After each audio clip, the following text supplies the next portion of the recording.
Hello and welcome to Olga's Primary Maths. In this video we are going to learn how to divide a 4-digit number by a 2-digit number using a bus stop method or a short division method. I apologize about my voice straight away because it's a little bit hoarse. So what we are doing today, we are going to divide a 4-digit number by a 2-digit number. And let's start with an easy one. We're dividing by 15. So we're using a short division method, which is also known as a bus stop method because looks like a bus stop. So we have 7,632 and we're dividing it by 15. So the first question we're asking ourselves is, how many times does 15 go into 7, into the first digit? Well, 15 doesn't go into 7. So what we do, we can cross 7 out and carry the 7 onto 6. But you don't always have to do it. You could just look at 76 straight away. But at school, they teach you to do that. You ask yourself a question, how many times does 15 go into 7? It doesn't go into 7, so we put a 0 there. And we carry the 7 onto 6. Now, how many times does 15 go into 76? Well, I can actually count in my 15 straight away, but if you can't, then you can write it down on the side.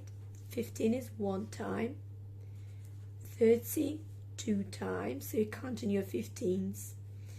45 is quite easy to add on 15 each time. 60, I always think about this. In a minute, there are 4 lots of 15 minutes. I'm thinking of the clock here. And you add another 15, which is 75. So in 76, there are 5 lots of 15. And we have a leftover of 1.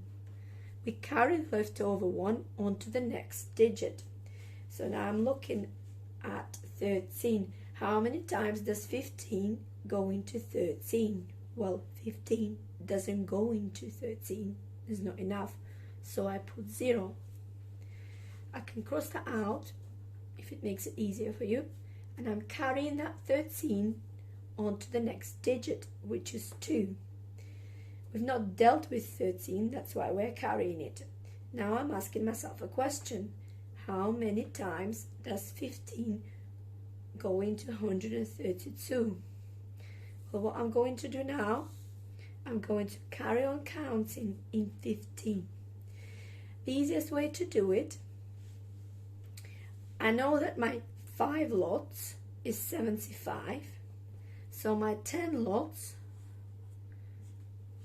is either 75 doubled, or you could just 15 times 10, which is 150. This is my 10 lots. Right, let me show you how to find 6 lots. You can simply add 15, but if you find it easier, you can double your 3 lots of 15, because 3 doubled is 6. Yeah, 6 is double 3. So we can double our 45 and get 90. Or to check it, if you don't believe me, 75 add 15 is 90. Okay, but it's just easier ways of doing it.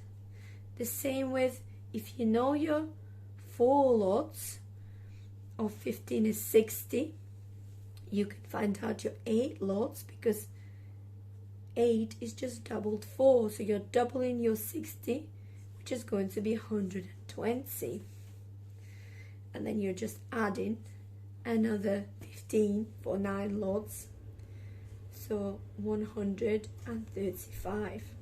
Right, so we're asking ourselves a question, how many times does 15 go into 132? Well, let's have a look.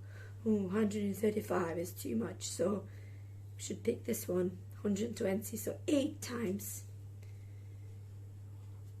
And what's left over? We have 132 here. 8 lots is 120. So 132 take away 120 is going to be 12. So we're putting it as a remainder 12. Okay, if you can't do this in your head, if you can't do 132 take away 120 in your head, you should be able to. But if you can't, do it on the side as a column subtraction. Okay, so we expressed our remainder just as a leftover remainder. This is how you express your remainder as a fraction. So you have the same answer, 508. Then you have the remainder 12, and it's over 15. 508 and 12/15. You can also simplify this fraction. If you divide both numbers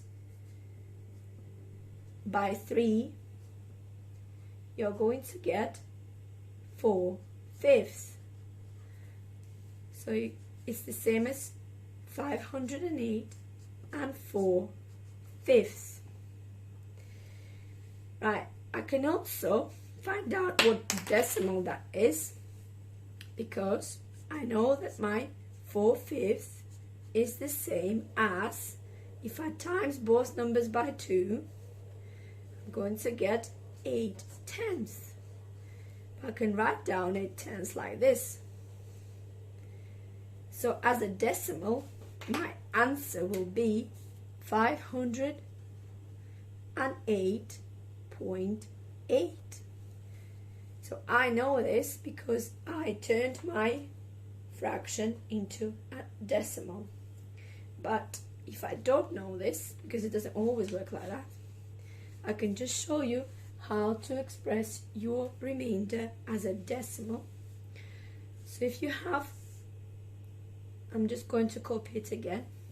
I'm not going to work all of this out. This is your number that you divided by 15. Your answer was this, 508. Right, your remainder was 12. So what I do, I put a decimal point here and a decimal point here.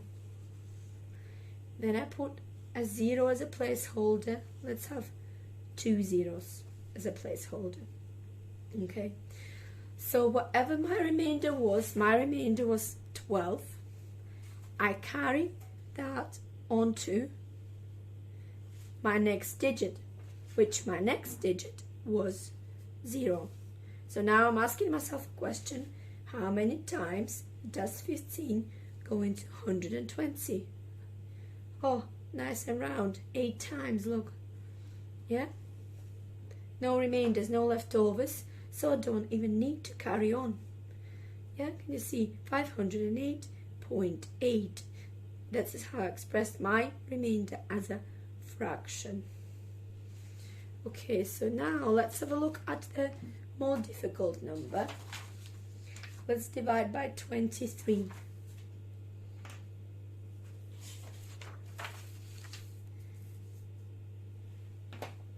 Okay, I have 3,479, and I'm dividing it by 23. Again, I'm asking myself a question: how many times does 23 go into 3? Well, I know it doesn't go into 3. I'm not going to bother putting 0 here because I know it doesn't go into 3. I'm just looking at the following number. So I'm not just looking at 4 and ignoring my 3. I'm looking at 34. Yeah? If it's easier for you, I'm doing it how you're supposed to do it at school. So I can cross this 3 out and carry it onto here and put a 0 at the top. Okay? So now I'm asking a question: how many times does 23 go into 34? Okay, let's count in 23s on the side. 23 is 1 lot, 46, 2 lots. I'm just keep adding on 23, yeah? Then I'll add another 23 on top, is 69. 4 lots, I know that I've gone over now, but I'm just doing it just in case because I might need it later. 4 lots of 23 is just, if I know my 2 lots of 23 is 46, my 4 lots of 23 is just 46 doubled, because I know that 4 is double 2, so I need to double 46, which is going to be 92. It's easy to do it if you're quick at doubling in your head, if you can just double your numbers quickly. If you're not, you're going to have to add 23, well, in your head or maybe on the side as a column addition, yeah? And don't forget, you're adding 23 onto the last number. You're not adding the last 2 numbers. You're counting in 23.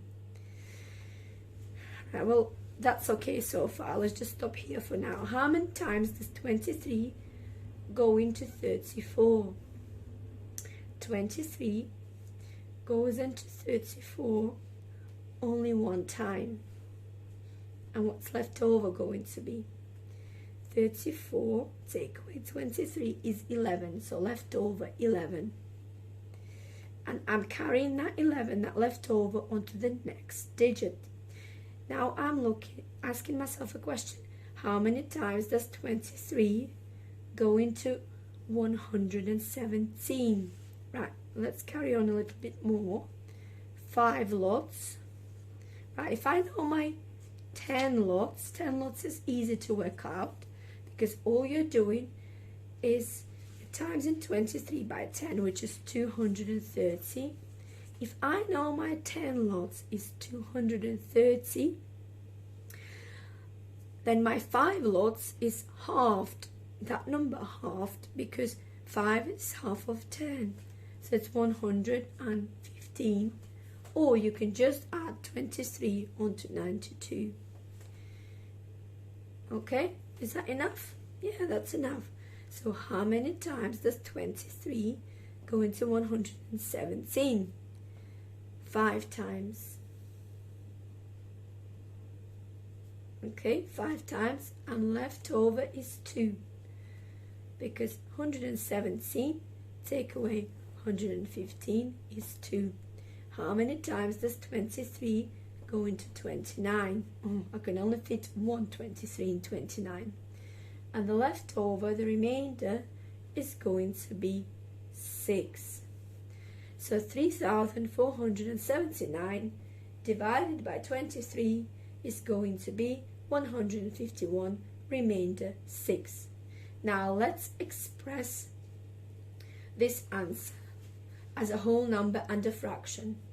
So it's going to be 151, the answer, and 6/23. You just take 6 over 23. That is also a division sign, yeah? 6 divided by 23, 6/23. Right, to express this answer as a decimal, let's do that as well. This is 23. We're dividing by 23. I'm just rewriting it again. This was our answer. I'm putting decimal point here, decimal point here. Place holder zeros at the bottom. Now I'm carrying my leftover onto the next digit, which is 0. So I'm carrying 6 onto 0. How many times does 23 go into 60? How many times? 2 times. Yeah? Because 2 times 23 is 46. Okay, now what's left over? 60 take away 46.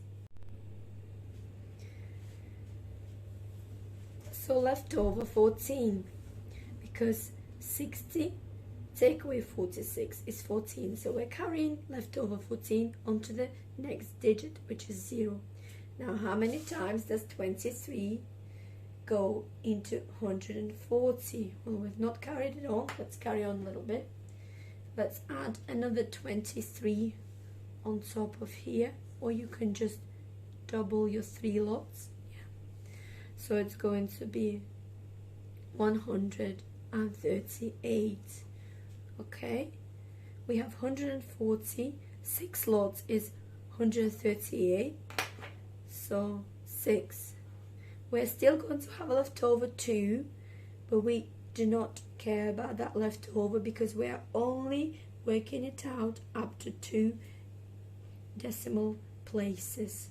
Okay, so when we express our answer as a decimal, our answer is going to be 151.26. Right, I'm showing you all 3 ways how to express your remainders. However, in your arithmetics paper, you either won't have any remainders, or you will just have to express your remainder as a leftover remainder. Yeah, don't worry about having to express it as a decimal. Why you need this though is when you have word problems in a reasoning paper. Sometimes when it's to do with money, you will have to express your leftover as a decimal. It's either money or it might be measurements. So it might be meters, centimeters. You can express it as a decimal. Yeah.